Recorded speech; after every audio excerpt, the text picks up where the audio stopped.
while we were on a transit from the Portland-Seattle area on the surface, I actually saw, I was the port lookout, and I saw the most incredible thing that I think I've ever seen in my life. And it had such a profound effect upon my view of the universe and the world that we live in, that I wish everybody could experience this.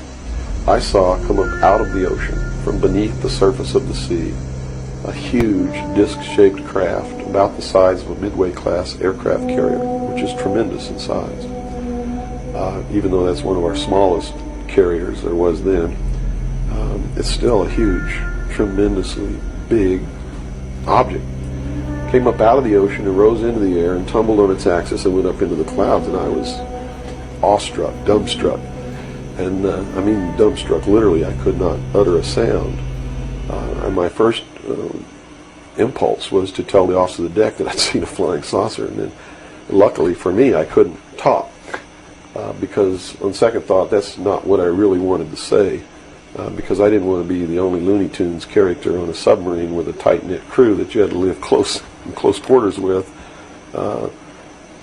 because that's a hell of a way to live. So I told the officer of the deck that I'd seen something about 15 degrees off the port bow at a relative distance of about 2.5 nautical miles. And he began to look in that area.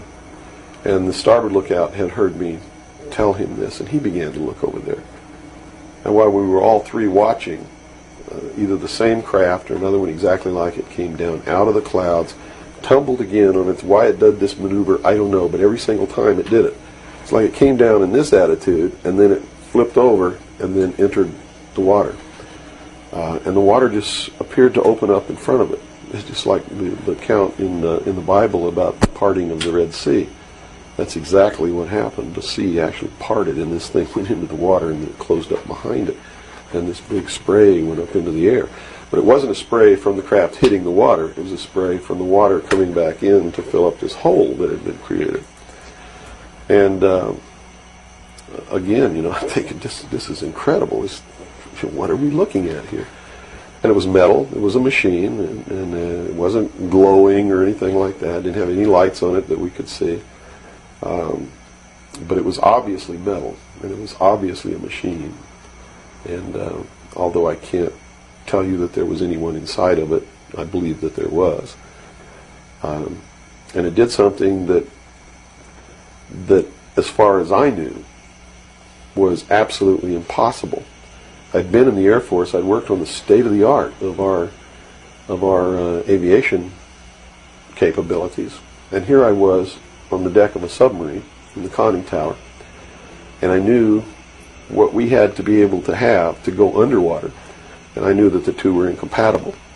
Here's something that came from under the water and flew in the air and performed maneuvers, and then came back down and interfaced with the water at tremendous speed and remained intact, which realistically it never touched the water. The water sort of magically opened up in front of it, but something had to interface with that water. Anything that we had that interfaced with the water in that manner would have been disintegrated. It's like hitting a brick wall. So I was looking at a technology that, as far as our laws of physics and what we knew at that time, didn't exist. This was in 1966. Ensign Ball was as shocked as I was. He called the captain to the bridge. He came up with the chief quartermaster, who brought a camera. And we all stood there and watched this occur over and over again for about 10 minutes. And I still, to this day, don't know if it was the same craft or a whole bunch of different craft going in and out of the water. But it seemed like that there was a hell of a lot of traffic on that freeway right there. And we were watching it as we went by. We never changed course. We never lowered or increased our speed. We made no attempt to communicate or signal. We made no attempt to get closer. And eventually, it just stopped.